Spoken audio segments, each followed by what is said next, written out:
Welcome to Lecture 5.7, covering inverses and radical functions.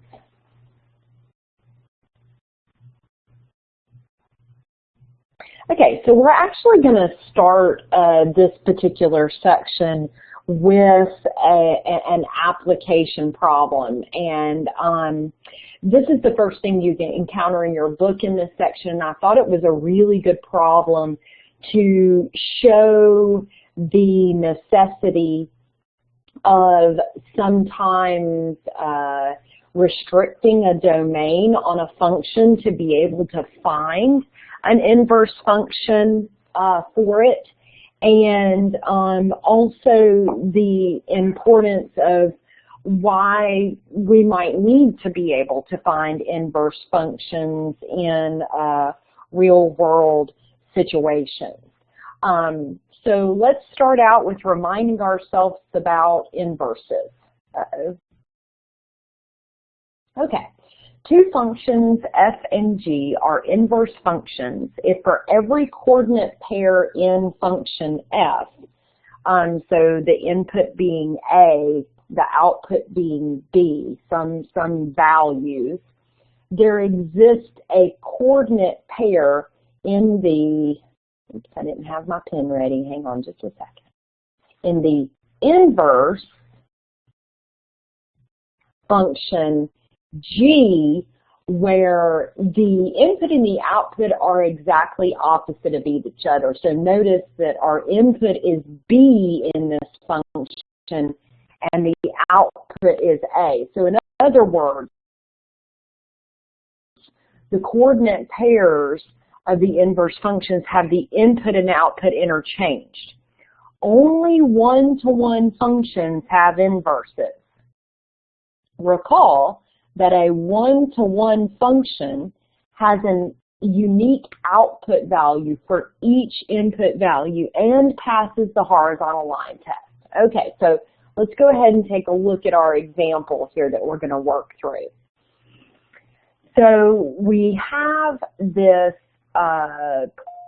water runoff collector that's built in the shape of a parabolic trough. We can use the information in this figure to find the surface area of the water in the trough as a function of the depth of the water. So let me just draw in some clarifying things on this diagram of the trough. When we're finding the surface area of the water, we're finding how much that rectangle of the surface of the water actually covers in its area. So notice that the area is going to be different at the top of the trough than it might be if our water was if our water level was down here in the trough. So we're going to have that rectangle is going to be bigger when it's at the top because we can see the sides of that parabola have widened out towards the top.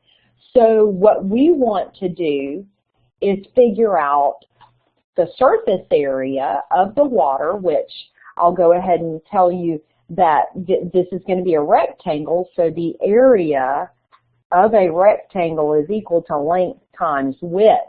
And we want that particular function to be based on the depth of the water at that given point. So we should be able to change the depth of the water, and our output is going to be the surface area of the water at that particular depth. So hopefully that clarified where we're moving towards with this problem. So what we can do is take the side of the trough here and place it onto a set of axes, and we will center up that parabola at the origin. So the reason we need to do this step here is because we need to get the relationship of the output on this parabola, which I'll remind you is the depth of the water. So if we can get the depth of the water, then we can use that output as the input into our surface area function. So we're familiar with quadratic functions, so we'll go ahead and write a function that specifically represents this situation here with a trough that is 18 inches deep and parabolic on its edges. Okay, so, let me see if I stuck that. Okay, let me delete that off. Okay, so let's go ahead and begin to write that first equation just for the parabola. From this, we can find an equation for the parabolic shape. We placed the origin at the vertex of the parabola, so we know that the equation is in the form, our output values, y of x, are equal to some a value times x squared, because we know that all parabolas come from those x squared functions. However, we do not know our stretch factor here for this given situation. So that's what we're going to work with first. And we start by just choosing a point on the parabola. Your book uses the point 6, 18. So what we can do is plug that point into our general form of the equation here and be able to gain the stretch factor for that parabola.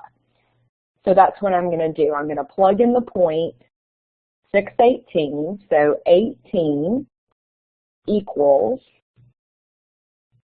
some stretch factor A times 6 squared. Let me stay consistent with my colors here. Let me change that 6 to blue. Okay, so that's the point that we've plugged in there. And when I square 6, I get 36, so 18 equals some stretch factor times 36, so 36A. I'm going to come in and divide both sides by 36.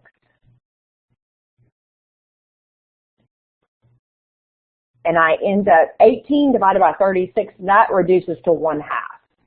So 1/2 is A. There is my stretch factor. So now I know that the outputs for this equation are going to give me the depth of the trough, because I'm going to input. Okay, so let me actually code what my input is as well. So when I input some value, my input is the distance from the center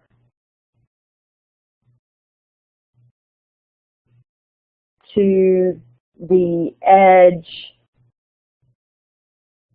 of the parabola. And my output for this particular equation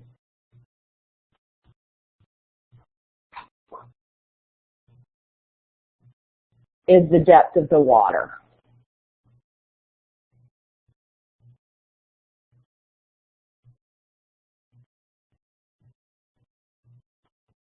So that doesn't get us to surface area. We have to use this output now as the input into our other equation to figure out the surface area. So these two pieces of information have to do with the equation that we just found, which looks like, we'll say y of x is equal to 1/2 x squared. So this is for y of x equals 1/2 x squared.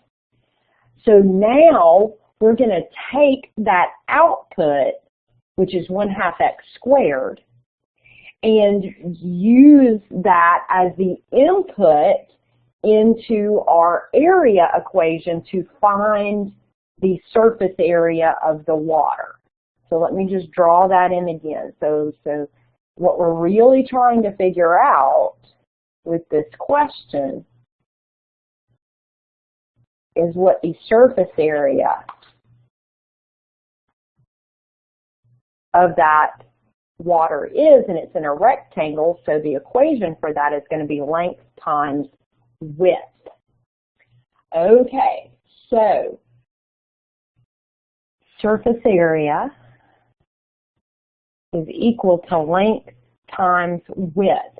Well, our length of our trough is 3 feet, but everything else is given in inches, and so we'll just go ahead and say that's 36 inches.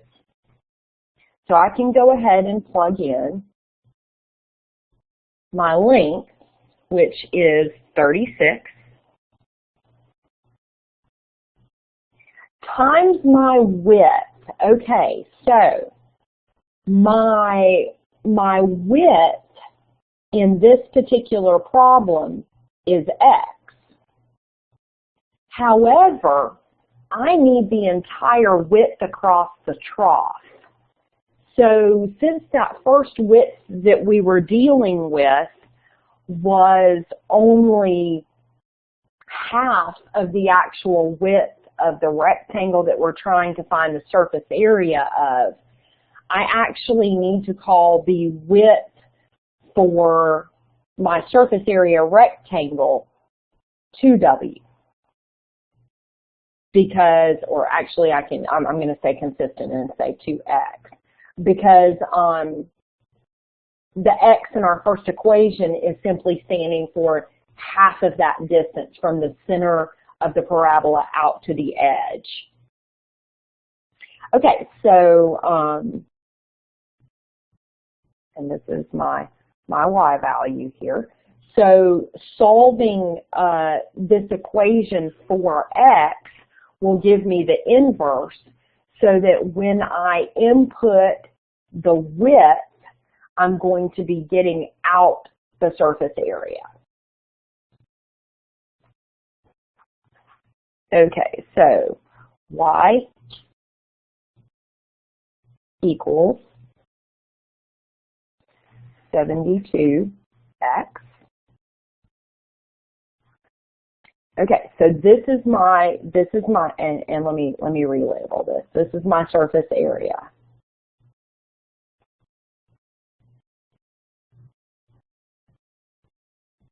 But I don't have that input value because my output is what needs to be input into the other equation. So what I need to do is take this first equation that we were working with, or that we found, and find its inverse, so that I can then use it as an input into the other equation. So the inverse of that particular equation, okay, so we have y equals 1/2 x squared, and to find the inverse, I need to unpack everything around the x value, so solve it for x. So I'm going to multiply both sides by 2, and I get 2y is equal to x squared. Take the square root of both sides.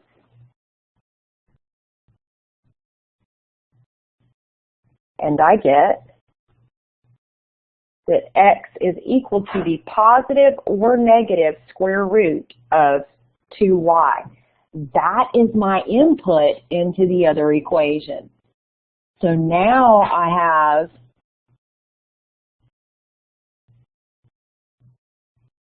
an expression that I can input into that equation for surface area. Notice I only circled the positive values of the square root of 2y. The reason being is because since we're talking about a physical quantity, we can't have a width of negative, or depth rather in this case, of negative square root 2y. There's no such thing as a negative distance. So I have to restrict that domain, well, what is now my domain for my surface area function, to just the positive values. So what I end up with is that my surface area can be gotten as a function of the depth of the water by multiplying 72 by the positive square root of 2y. Okay, so let me just fill in these equations that were important to this particular problem. The parabolic cross-section function, we ended up getting y of x equals 1/2 x squared. Once we got that inverse function,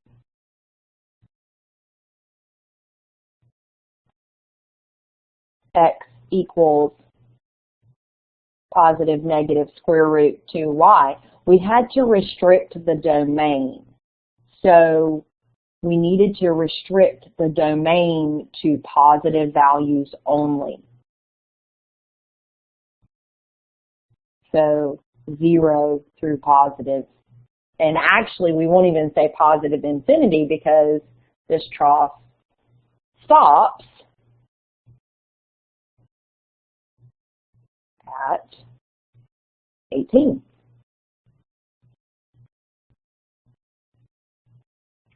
And that gave us the surface area of the water as a function of the depth of the water as 72 square root 2y.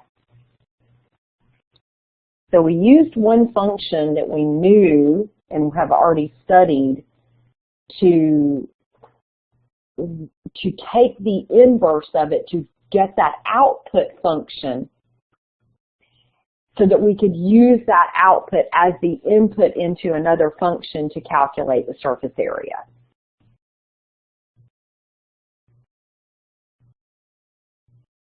Okay, so general note about verifying two functions are inverses of one another. Now, you should be familiar with inverses from Module 2 material 3.7. That was just dealing with inverses as equations. Here we're looking a little deeper, and we're going to see how inverses show up in the graph, in the plane. So two functions f and g are considered inverses of each other if for all x in the domain of f and g, you can compose these functions both ways and get x either way that you compose. And what this tells us is that f inverse of f of x equals x for all x in the domain of f, and f composed with f inverse of x equals x. And this should be floating up in the air. That should be an f inverse. Same thing here. This should be an inverse. Sorry that this program, when I opened it in Word, it messed up the inverse sign as being a superscript. But let me warn you that f inverse is not the same as the reciprocal. It's not raised to the negative first power. So be very careful with that notation there, that you don't think that that's raising that function to the negative first power. That is notation for inverse. So this is the notation for an inverse function.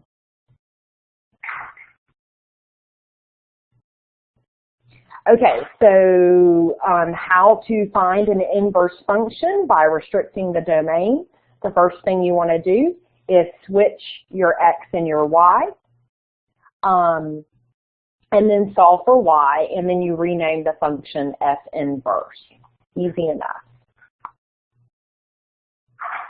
Okay, so our first task is to just show that these two functions are inverses of each other. And like I just said, to show that functions are inverses, you need to compose them both ways and make sure you get x each time.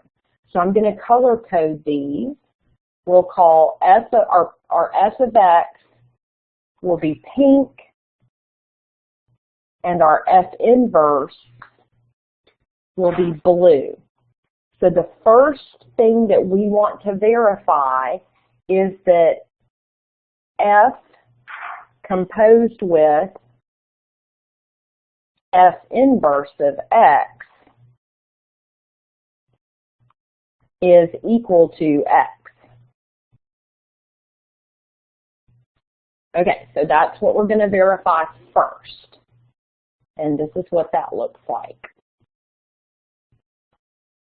Okay, so f composed with f inverse is, well, in this case, my pink or my f function is my shell function. So 1 divided by something plus 1, and the something that we plug in is f inverse, and that is 1 over x minus 1.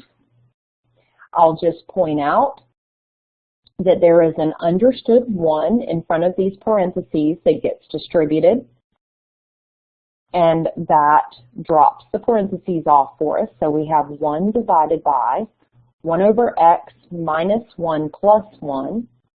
Well, minus 1 plus 1 is just 0.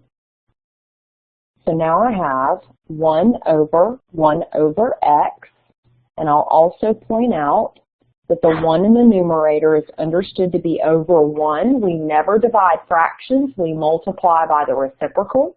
So 1 over 1 times the reciprocal, x over 1, just gives x. Okay, so it's tempting to say, yes, they are inverses of each other. However, we have not completely verified because we've got to compose the other way. We need to verify that f composed with f inverse. No, I'm sorry, f inverse composed with f. So f inverse composed with f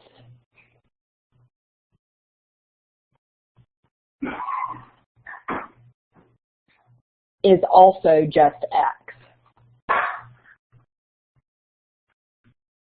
Okay, so I'm going to compose f inverse with f. And remember what we learned in 3.7 is whatever function's listed first, that's your shell, and then whatever's listed second is your plug-in.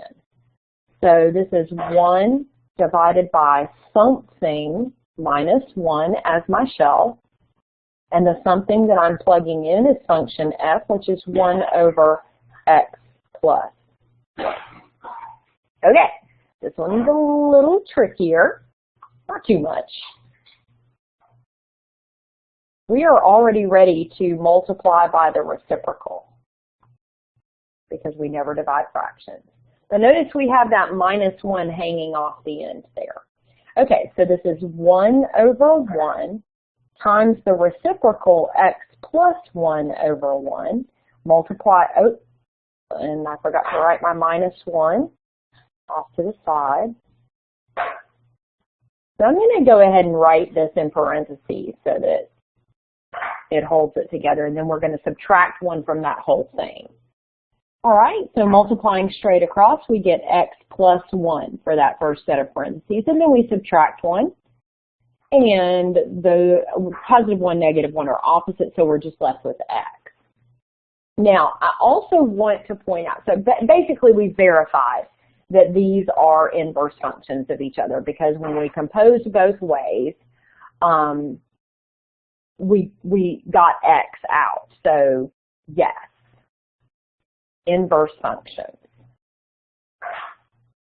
I do want to point one other thing out about this problem. Notice we had restrictions on the domain. Now, this doesn't specifically have to do with this particular section, but rather the last section we were working in with restricting our domain of functions. Notice that we cannot plug in 0 or -1. If I plug in -1 into this function, it's going to cause 0 in the denominator and then be undefined. If I plug in 0 into this function, it's also going to have 0 showing up as our denominator, which creates an undefined situation. So you have to be careful with all of those types of things. Okay, so find the inverse of the function f of x equals 5x cubed plus 1. So we start out with f of x equals 5x cubed plus 1. And the first thing we do is replace f of x with y. Y equals 5x cubed plus 1. Now I'm going to flip-flop x and y. So x equals 5 times y cubed plus 1. Subtract 1 from both sides. And that gives x minus 1 equal to 5y cubed. So +1, -1, 0 pair. And then divide both sides by 5.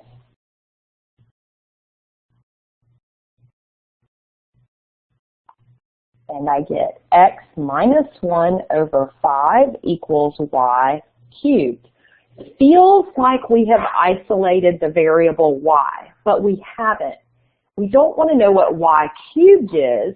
We want to know what y is.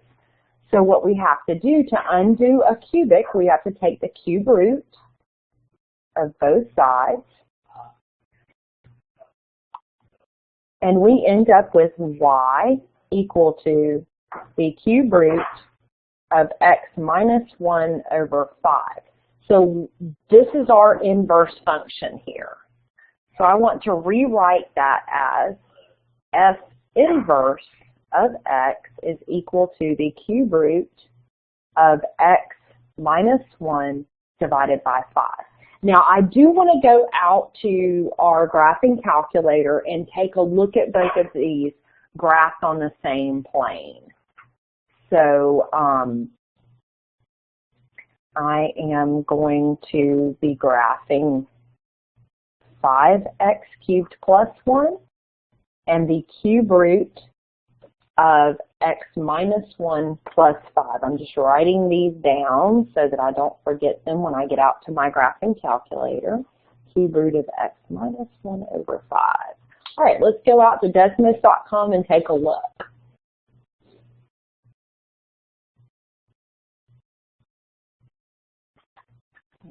Okay, and let me find my calculator. There we go. And let's start graphing. So the first one was 5x cubed plus 1. And then our next inverse function was the cube root. Oh goodness, I didn't look to see if there was a way to graph the cube root. I might have to turn that into a fraction, a rational exponent, because I don't see a cube root button. Let me see. Oh, functions. Let's see. Trig, miscellaneous. Let's see if it's under there. Oh, there's cube root. Cube root of x minus 1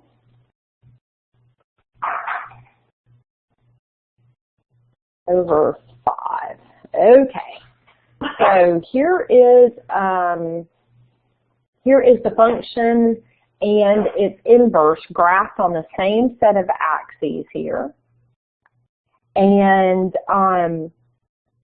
notice from our definition of inverse functions that we always have the flip-flop of the input and output that show up on each of the functions. So if the point AB, and in this case we'll take a look at the point 0, 1. Okay, so 0, 1 shows up on the function. So the point 1, 0 has to show up on the inverse function for them to even be considered inverses. And we can see here the point 1, 0 does show up. And that's going to happen with every single point on this set of inverse functions. So we'll take another one, for example. Let's see, the cube root looks like it goes.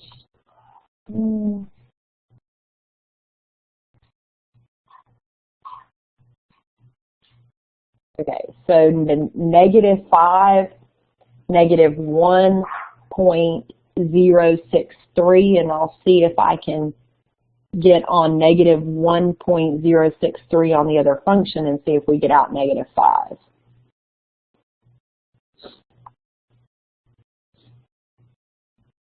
I can get close. We're almost there. So you can see that every point on function f will have its coordinates flip-flopped on function f inverse.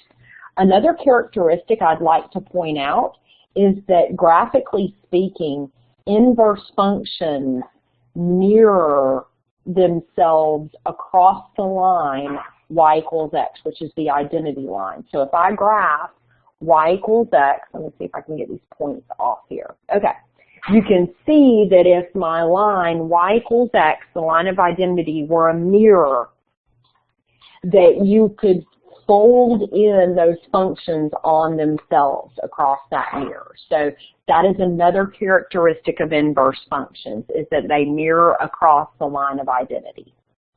Okay, let's go back to our whiteboard.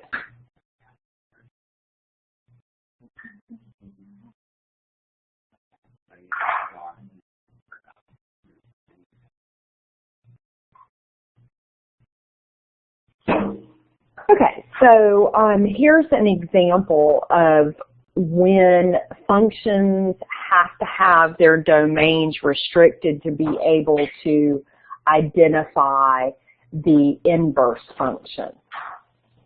So if we take a look at these functions, 1a and 2b here, let's start with function 1a.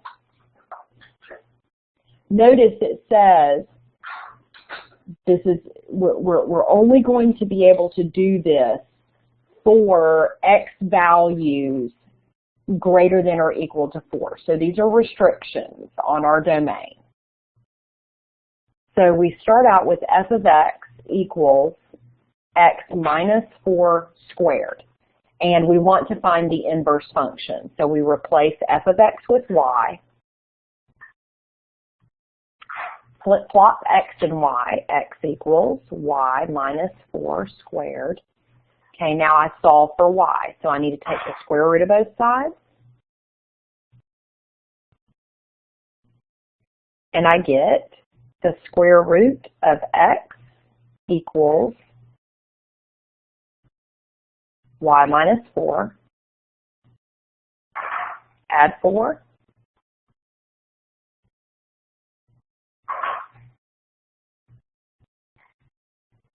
And I get that the inverse function,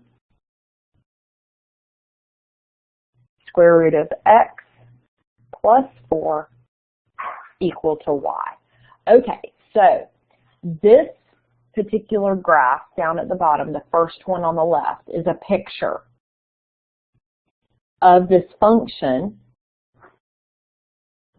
x minus 4 squared So this green part that I'm highlighting here, this is x minus 4 squared. And we have restricted the domain. You can see the blue dotted line that finishes that particular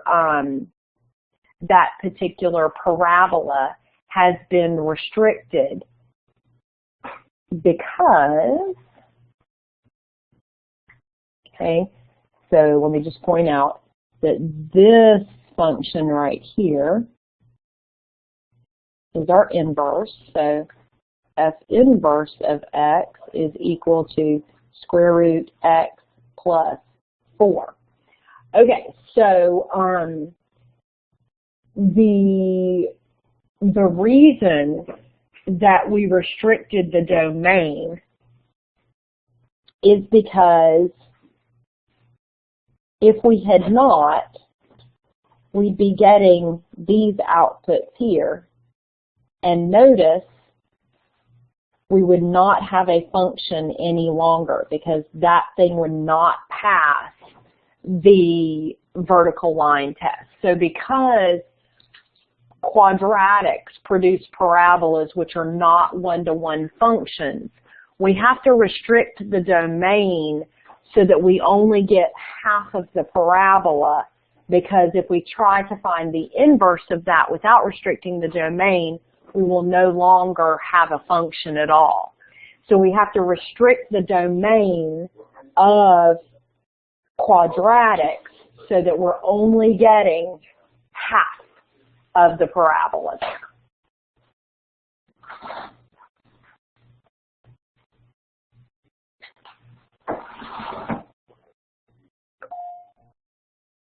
Okay, so here's another situation to think about. What if we have a composed function and we want to find the domain of this composed function having to do with radicals? So if you see here, we have f of x equals the square root of x plus 2 times x minus 3 divided by x minus 1. And what we know is everything that's sitting under that radical needs to come out as being 0 or greater. Because if it comes out less than 0, we're going to be dealing with imaginary numbers. And we know, or complex numbers rather. And we know that complex numbers do not graph in our Cartesian XY plane. So the first thing that we have to do is to figure out, okay, so what values could I potentially plug in for x that are going to give me a negative number? So to do that, we set up the situation that we want to occur. We only want x plus 2 times x minus 3 divided by x minus 1 to be greater than or equal to 0. So I'm just going to point out that this 0 is divided by 1. And we can cross multiply at this point. Remember, cross multiplication only happens across an equal sign. So we have 1 times x plus 2 times x minus 3.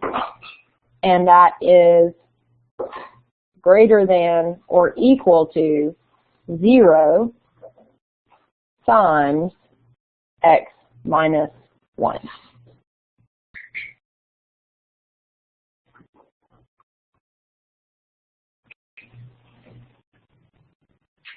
Okay, so we now have x plus 2 times x minus 3 greater than or equal to 0.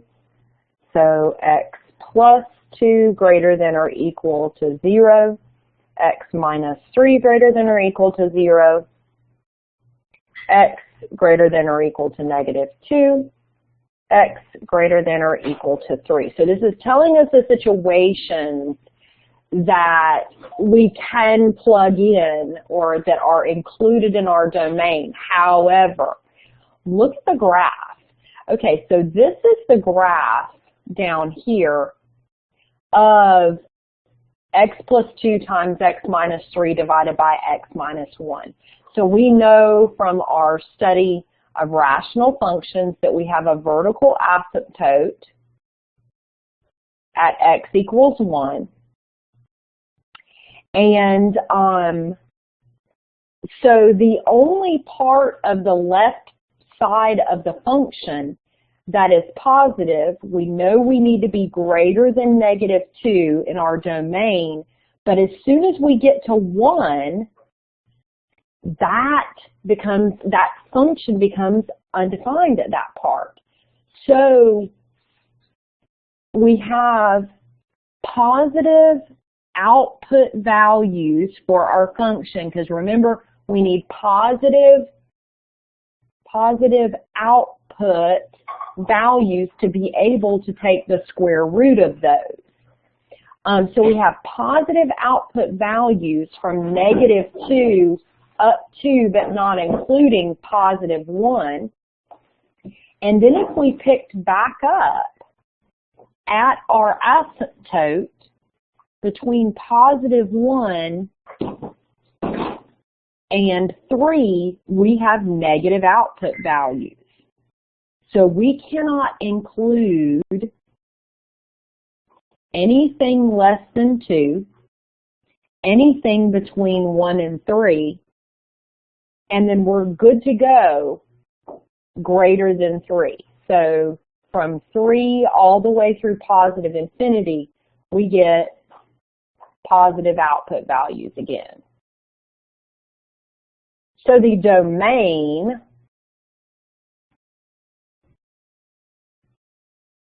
for our composed function begins at and includes an x value of -2, goes up to but does not include 1, and then picks back up and includes +3 all the way through positive infinity.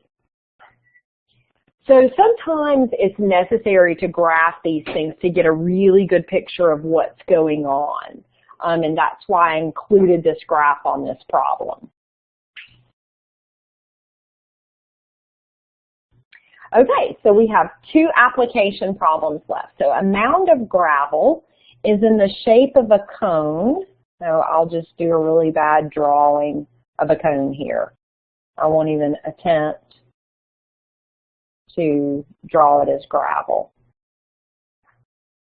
But we have gravel stacked up in the shape of a cone. And the height, okay, so here's the radius. So the height of this cone is equal to twice the radius. The volume of the cone in terms of the radius is given by V equals 2/3 pi r cubed. Find the inverse function of V equals 2/3 pi r cubed to determine the volume V based on the radius. No, I'm sorry, that determines the volume V. Then use the inverse function to calculate the radius of the mound of gravel, measuring 100 cubic feet in its volume. So basically, the situation is we want to know what the radius of this cone is based on the volume of gravel that we have stacked up. And then it also says, and this is important, it says to use 3.14 as an estimation of pi, not your pi key on your calculator. Now, normally we would want to use the pi key because that's going to be more accurate, but if they specifically state to use an estimation of pi, that's what you need to use to be accurate with your answer, inputting it into WebAssign.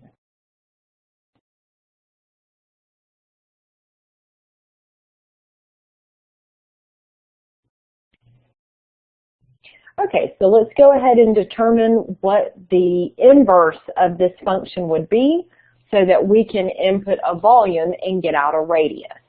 We start with volume equals 2/3 pi r cubed. And we want to flip-flop our input and our output, so r equals 2/3 pi volume cubed, and then solve for the volume. So the first thing I'm going to do is divide 2/3 pi off of both sides.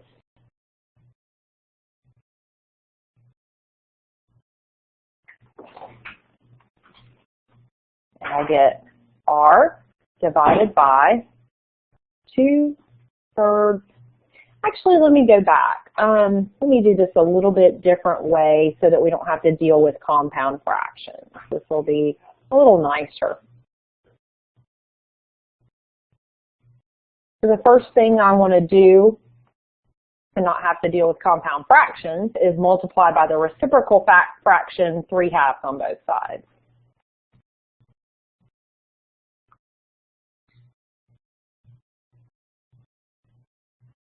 And so that gives me 3/2 r equals pi v cubed.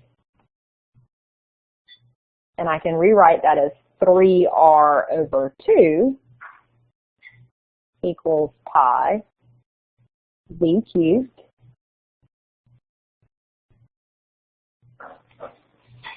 And instead of dividing both sides by pi, I'm actually going to multiply by 1 over pi, just because I'm dealing with a fraction already on this other side.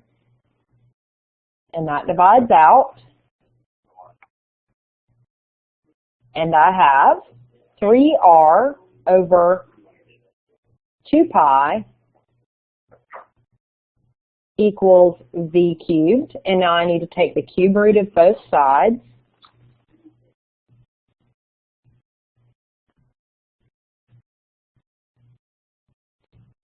Taking the cube root of anything cubed leaves us with just that thing. So my volume is equal to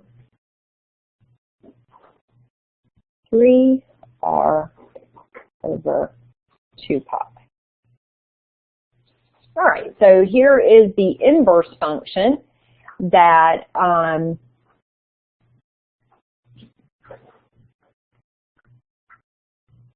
when I input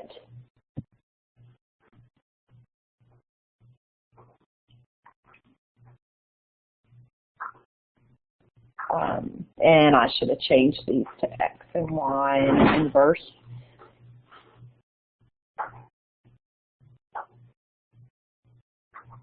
So I now have the inverse function.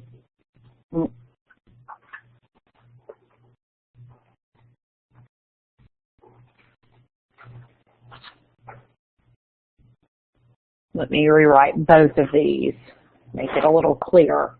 This first function, my volume is based on my radius, and that is 2/3 pi r cubed. My inverse function is going to be my radius based on my volume, and that is the cube root of 3v over 2 pi. Okay, so when you're dealing with real world situations, the variables can get a little confusing because we're used to looking at x and y.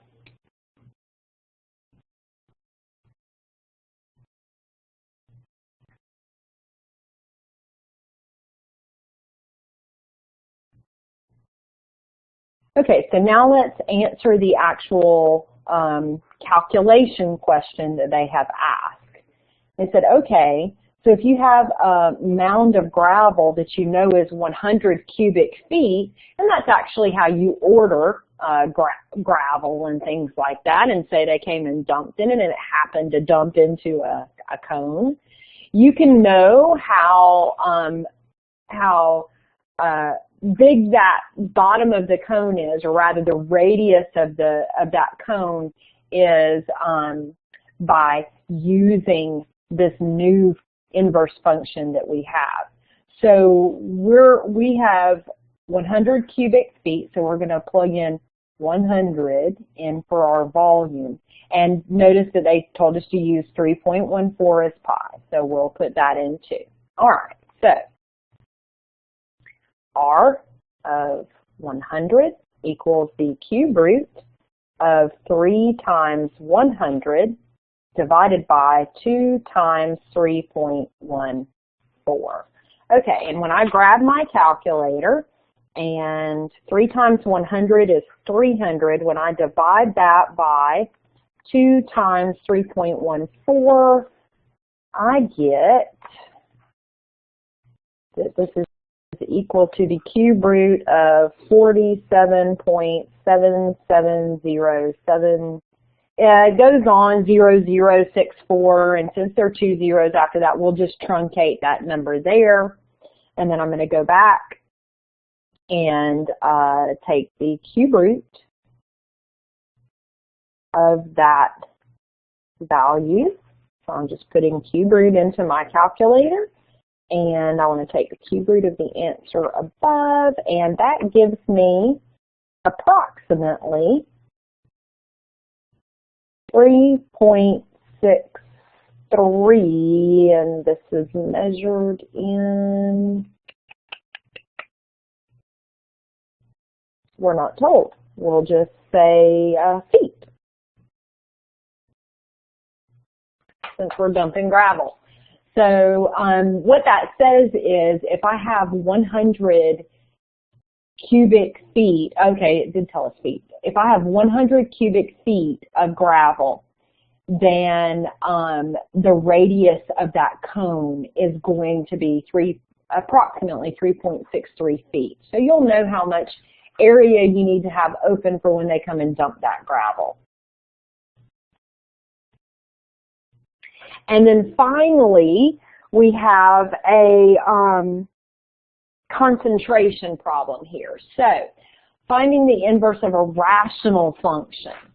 The function C equals, and I'm just going to rewrite this a little bigger, C equals 20 plus 0.4n divided by 100 plus n represents the concentration C. And let me just say this is C of n. I like to write it in function notation there. Concentration C of an acidic solution after n mils of 40% solution has been added to 100 mils of 20% solution. Find an inverse function. That is, find an expression in terms of C. So what we're looking for is n of C equals. Then use your results to determine how much of the 40% solution should be added so that the final mixture is a 35% solution. Okay. So first thing we do is flip-flop our X and our Y, or in this case our C and our N. So N equals 20 plus 0.4 C over 100 plus C. Okay, now I need to solve for C. So my first move is to multiply both sides by that entire factor, 100 plus C, to get it out of the denominator.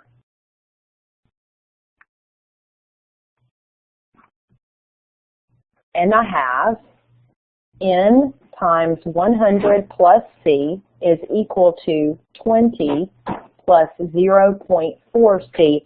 I need to distribute that N because I've got to get that C term right there away from the left-hand side and take it over to the right so that I can combine it with my other C term.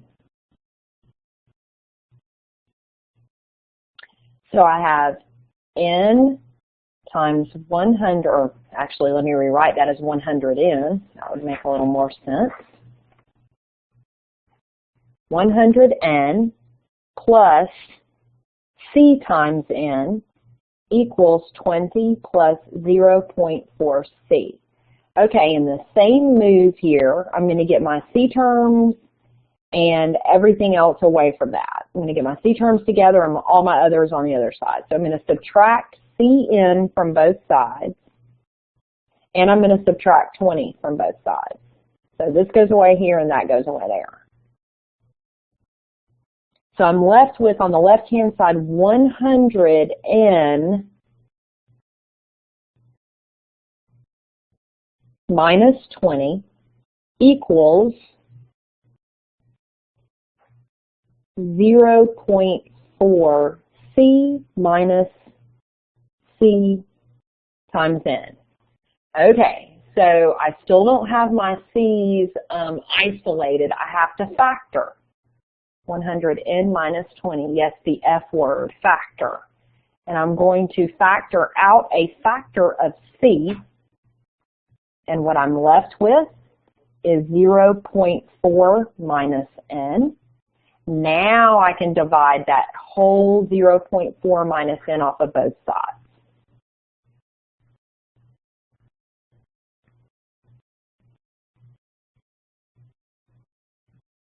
And it goes away there, and I'm now isolated.